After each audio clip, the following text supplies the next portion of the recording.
His name was Trautman Samuel, Colonel, Special Forces, U.S. Army.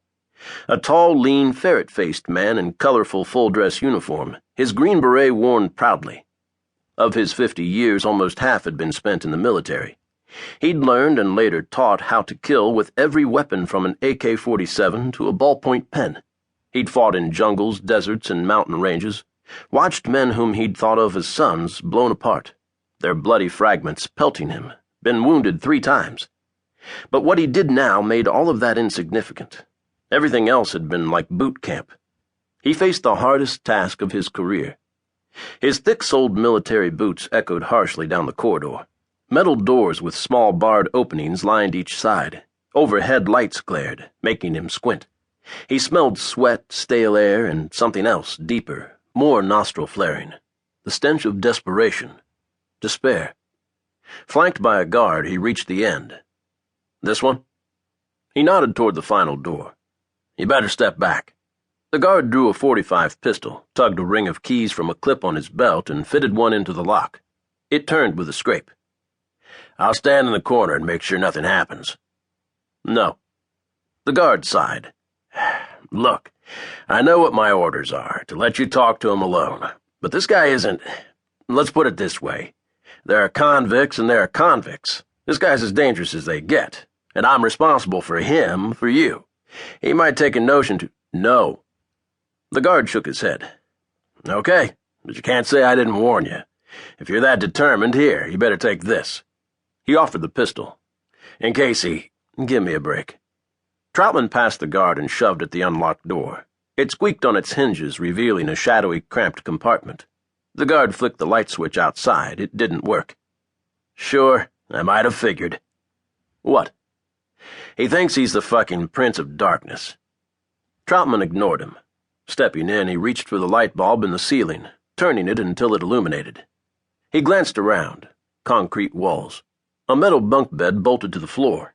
A 3-inch circular opening that served as a toilet in one corner in the floor. A tiny barred window directly across, too high to peer out of. Not that the view would have mattered. An adjacent wall shut out the sun. Trautman continued turning, and in the corner to his left, crouched on his haunches as if at rest or about to spring, his eyes fierce, muscles tensed, was Rambo. Jesus, Trautman thought. He remembered a panther he'd once seen caged. It had paced for days, back and forth, finally stopping, crouching, its eyes like black suns, waiting. Frowning again at the narrow compartment, Trautman suddenly understood how Rambo must have felt when the walls started shrinking toward him in the basement of that police station where all of this had started. No, that's wrong, Trautman thought. It started long before then. But he understood something else, a sickening wave of pity, sorrow, grief, sweeping over him. This was going to be a whole lot harder than he'd imagined.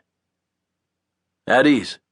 Trautman turned to shut the door, catching a glimpse of the apprehensive guard just before the barrier was shut and metal banged against metal, echoing off the walls. I'll wait, the guard said outside, his voice coming through the barred face-high opening. No, what you'll do is follow your orders, Trautman said. You'll walk down that corridor. Leave us alone. I need to lock the door. Then what are you waiting for? The key scraped in the door.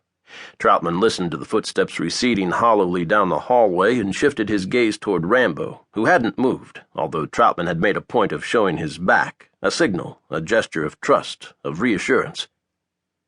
At ease? Trautman made it a question this time. The compartment became terribly still.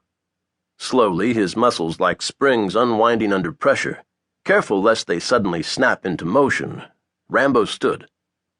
The silence lengthened. John? Colonel? Rambo's eyes narrowed, searing. Well, he was never much for small talk, Trautman thought. And maybe I'm not either. You mind if I sit down? Squinting, Rambo might have nodded. It was hard to tell. Trautman eased down onto the bunk.